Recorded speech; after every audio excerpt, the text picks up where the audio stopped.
Yo, yo, yo! Welcome to Fuck the Book. Welcome to our new beautiful studio where we are filming this today. So in today's Fuck the Book, I read it so you don't have to. And we've got a great book, a book that I'm rereading by Alain de Botton. The book is called Status Anxiety. I highly recommend it if you're into philosophy. Highly recommend it. But I'm going to give you a review of the book so that ultimately you can take away, the whole purpose of this is so that you can take away the key essence of this book. It's the second time I've read Status Anxiety. It's a very good book. So Alain de Botton says, a lack of love causes our status anxiety to rocket. He said that ultimately the reason why in society we have what he dubs status anxiety. He said what status anxiety ultimately is a need to acquire things and objects, because we have a deep-seated belief, especially in the Western world, that acquiring things and objects will make us have better status. People have a better opinion of us if we have nice things, nice cars, nice houses. And he said there's nothing wrong with that, but he says that, you know, in the West it's now become a thing where people are striving so much to elevate their status that they're deeply unhappy with their current status, and it's now kind of become this kind of chase the nut. If you've seen Ice Age, if you haven't, you've got to see that. He said a much healthier way to feel better about yourself and where you're at is to compare yourself to you a year ago rather than another person and what they have. You know, he says that the only reason why we want to have higher status is because we see somebody else with a higher status and we have a perception that they are ultimately happier than us. So we see a person with a nice car, we see a person that's getting paid more money, and maybe they do have more holidays, maybe they do have some perceived advantages, but ultimately, he said, comparing ourselves to them is really unhealthy. We must compare ourselves to ourselves. It's much healthier.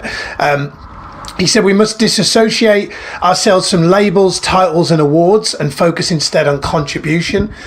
He said most of us are unsure of our own value. Our self-esteem is like a balloon with a hole. And he said we fill it with external status, objects and things. And that's why it's never enough, because a balloon with a hole is obviously never full. He said status anxiety increases when our circumstances don't meet our expectations. I think I've heard Tony Robbins say this before. What that ultimately means is you will be unhappy if your current life doesn't match what you expected it to be like.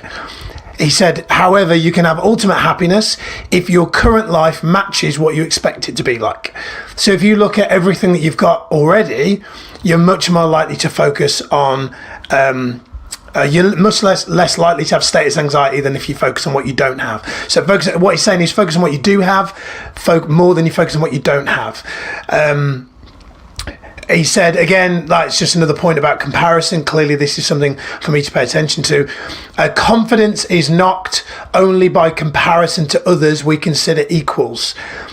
So if you think somebody around you, somebody similar age as you, is doing better than you, and they have what you perceive to be as a better status than you, then your confidence is knocked.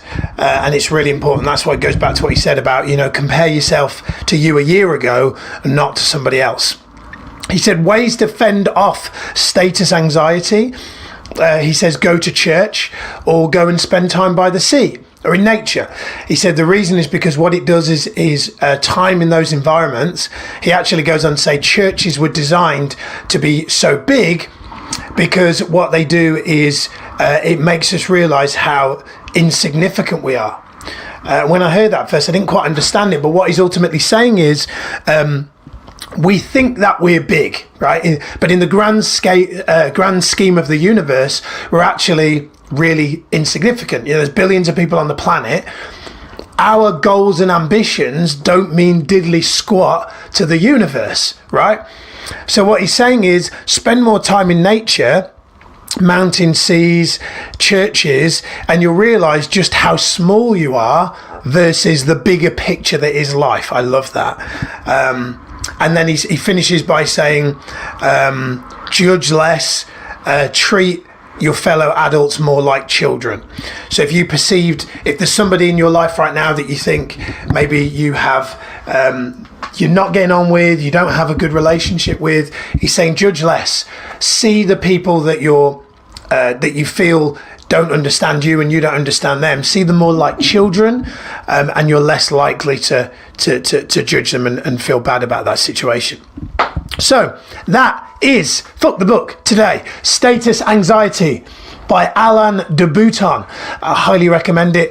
You can get it on Audible, you can get it on Amazon if you want to read it. I'm an audiobook person, that's why I get through so many of these books. So the book is Alain de Botton, Status Anxiety. Check it out. Hope you enjoyed it.